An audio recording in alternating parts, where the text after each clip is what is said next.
এইখানে একটা প্রশ্ন দিচ্ছে, প্রশ্নটা মোটামুটি ভালোই ঝামেলা পেঁচ দেওয়া আছে। তো এইখানে আমরা যদি দেখি যে পটাশিয়াম ক্লোরেট বা KClO3 আমার বিক্রিয়া করে, মানে দুইটা বিক্রিয়া হয়।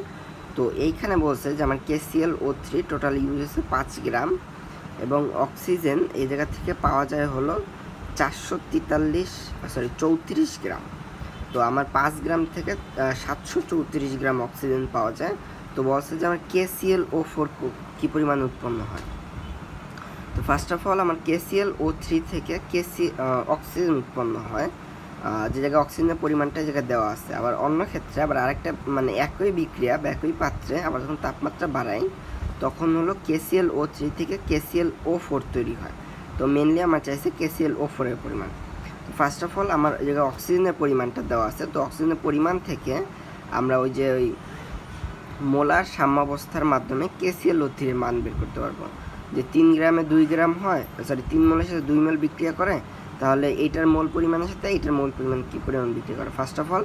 অ্যান্ড সেকেন্ড অফ অল আমরা এইটার মোল যখন পাবো, তো ওই মোলটা আমরা এইটার সাথে কম্পেয়ার করবো। যে KClO3 4 মোলের সাথে 3 মোল হয়, তাহলে এই জায়গা থেকে আমরা যেই মোলটা পাই ওই মোলের সাথে যায় KClO4 কী পরিমাণে হয়। তো এটা হলো সেকেন্ড টার্ম। তো তখন আমরা KClO4 এর মান পাবো, যে KClO4 এর মান চাইছে আর হলো শতকরা পরিমাণ চাইছে।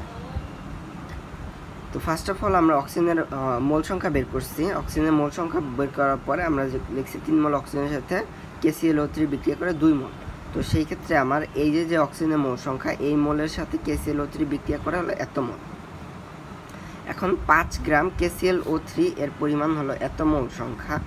তো এখন আমার 5 গ্রামে যদি এত মোল হয় এবং এই জায়গায় KClO3 ইউজ হচ্ছে এতটুকু, তো এই মোল থেকে এই মোল বাদ দিলে আমরা পাবো যে টোটাল মোল যতটুকু ছিল সেটা থেকে অবশিষ্ট, মানে এতটুকু বিক্রিয়া করছে, এতটুকু পাত্রা ছিল এই জায়গা থেকে বিক্রিয়া করছে এতটুকু। তো এটা থেকে আমরা এটা বাদ দিলে পাবো হলো যে আমার কি পরিমাণ অবশিষ্ট থাকে। এই অবশিষ্ট KClO3 এখানে চলে আসে সেকেন্ড বিক্রিয়া, এবং সেখান থেকে KClO4 উৎপন্ন হয়। তো 4 মোলের সাথে 3 মোল বিক্রিয়া করে, তাহলে 4 মোল মানে এই পরিমাণের সাথে আমার KClO4 বিক্রিয়া করে এই পরিমাণে, অর্থাৎ আমরা KClO4 এর পরিমাণ পাবো 0.01422 মোল।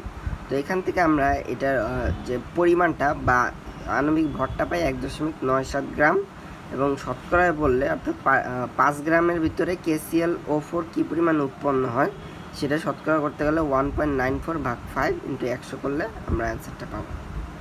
তো তোমরা যেটা করতে পারো, এই যে প্রশ্ন যেটা পজ করে তোমরা এই প্রশ্নটা সলভ করে নিতে পারো। তারপর যদি অ্যান্সার মিলতে অসুবিধা হয় তখন আমরা এই সলভটা দেখে নিতে পারো।